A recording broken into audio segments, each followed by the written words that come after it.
Everyone wants to crush poker and make a lot of money, but the important question is, what is the right way to do it? Some may think it's by learning more GTO strategies and frequencies. Others may believe it's by studying population tendencies and building exploits. I have a different thesis. The right way to crush poker in 2025 is by getting crazy. And by this, I mean doing stuff like 8x pot all-in shoves in single-raised pots. But hey, don't get me wrong here. This is not about random craziness. There's a method to this. A method that, if you apply correctly, will turn you into one of the most feared players of your limit. In this video, I'll show you my 3-steps plan to get crazy in a smart way. And by the end of it, you'll be prepared to crush poker like never before. Let's begin. Step 1.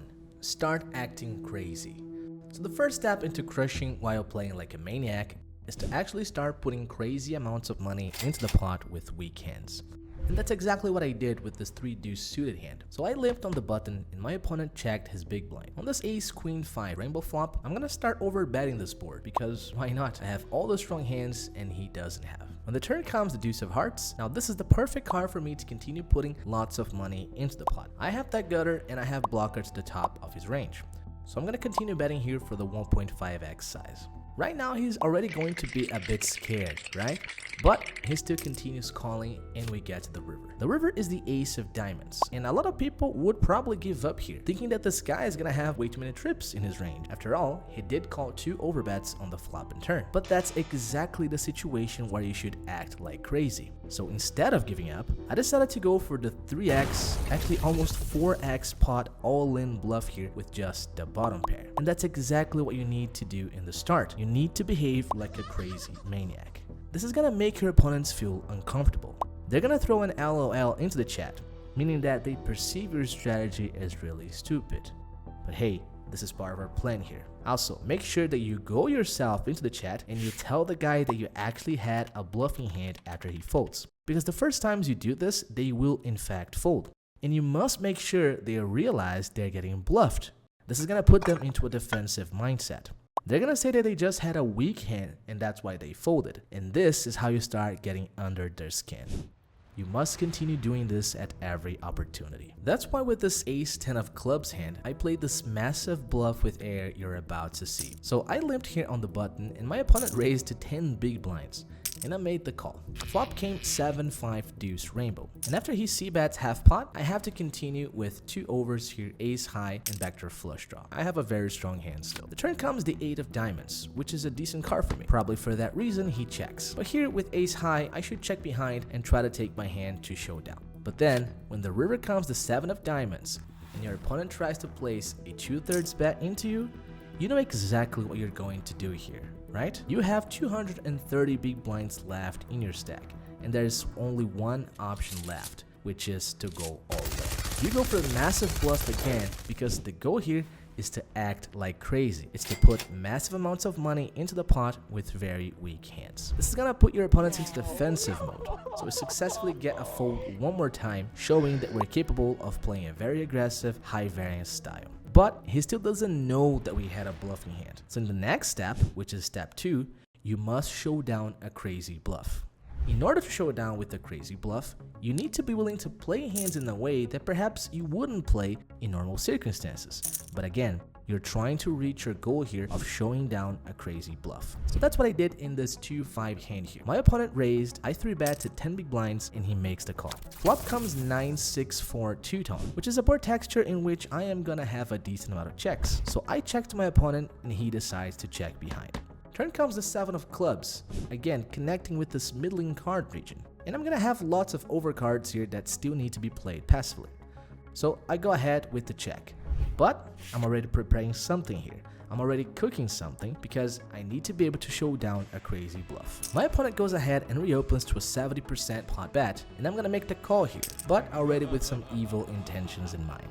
When the river comes the 5 of hearts, and my opponent reopens for a weirdly looking half pot size, I have the opportunity I was looking for. To be honest, this is absolutely not a good spot to bluff. In a fortress straight run out, my opponent is not going to have all that many bluffs, and his value betting range is going to be quite polarized. Perhaps super plus, perhaps only sats plus is what he's going to have in his range for value. However, we are playing the strategy here to be able to capture fruits later. So we need to be able to take these not so favorable spots to put us in a position to achieve our goal. And that's what I do here. I go ahead with the check shove into his face, and my opponent actually goes into the tank. He tanks for about 15 seconds before making the call. He shows up with the straight, holding the king 3 of hearts, and I show up with a very ambitious bluff with ace king offsuit. Now, by the time I show down this bluff, my opponent now knows. He knows he's playing against someone who is willing and capable of finding big bluffs in all of the most difficult spots. Once he has this knowledge, we can continue with our plan. The final step of our plan is value bet them like crazy. Now, I believe that you're probably judging me right now, thinking, how is this video actually valuable? It sounds like you're intentionally burning your money. Hey, you're gonna see exactly why that's not the case with the next hand. The goal of us behaving like crazy and showing down some crazy bluffs is that we're gonna get max value at every opportunity now. This is gonna become quite clear for you with these hands. The first one is this queen jack that I played button versus big blind. I limp and call his raise, and I float a small bet on ace 9, right? So pretty standard stuff so far. When the turn comes the king, he checks to me. And now I'm gonna continue with the plan of playing very aggressively. So I'm gonna take my hand, which is a decent bluff candidate here, and I'm gonna put into the overbet size, right? I don't really wanna be betting for protection on this board. I don't wanna be betting for thin value on this board. So I'm gonna polarize my betting strategy, and I'm gonna use this hand sometimes as a bluff. Now, after he relatively quickly calls the turn, and I get this 10 of spades on the river, there's only one decision I can possibly take. After we have done all of this work, after we have done all of this effort to show them that we're capable of bluffing in every spot, we're gonna take them to value town. We're gonna put all the money in with massive overbets with our value hands. But that's exactly the point where all of our effort is going to pay off. We get called by pocket jacks with them blockers, and we take home a huge pot. Most people would probably not have gone all in on that river, right? Most people would have said, oh my god, this is a third to flush. It's a paired board. My queen jack is still worth a value bet, but I'm gonna bet 3/4 pot here. I'm gonna bet 24 blinds and that's it. But hey, not us, right? Because we know what we came here for. We came for all the money. And we're gonna get paid because we have established a reputation. That's where your effort is going to pay off. You need to be able to show down crazy bluffs so that people will convince themselves very quickly that they should call with pocket jacks in this spot. But hey, it doesn't end there. This is going to happen at every opportunity now. After we have established this reputation, we're going to find incredible opportunities to go ahead and squeeze as much value as we possibly can from our value bets. This happened on this hand here as well, where I opened with queen 10 suited and I got 3-bet by a villain holding ace queen. I made the call, of course. This hand is a very strong hand heads up, and the flop comes jack 3 rainbow. My opponent c-bets with a very tiny size, and despite me not having a backdoor flush draw, I decide I still have to continue with this hand with my backdoor straight draw. Turn comes a 10, and I have a pair now, which is really good, and my opponent goes with the check. I could bet if I wanted to here, but I decided to play a check with this hand, knowing that some fun things could happen on the river. River comes the jack of spades, and that's where things start to get interesting. My opponent fires a small thin value bet of about a third pot, and that makes sense. His range after checking the turn is going to be filled with some value bets like pocket 7s, pocket 8s, and maybe pocket 6s type hands, and of course the strong ace-x, ace-queen, and ace-king are going to be in his thin value betting range. Now, I know that the way this guy's playing and the way he perceives me to play, he's never folding his bluff characters against a raise, even if I go massive. So that's what I'm gonna do with my queen 10. I take my queen 10 and I put a massive overbet shove. Over 2 times the pot all in into his face, and he actually finds the call relatively quickly with ace high, because at this point our image won't allow him to find the fold. We have established our reputation, and no matter what we do now, once we put huge amounts of money into the pot, our opponents, even if they feel uncomfortable, they would convince themselves that they must call, and we're gonna print money with our tin value. Now, of course, I'm not gonna sit here and pretend that this is gonna work every single time. Sometimes it's going to backfire. But hey, if you do this right, you're going to capture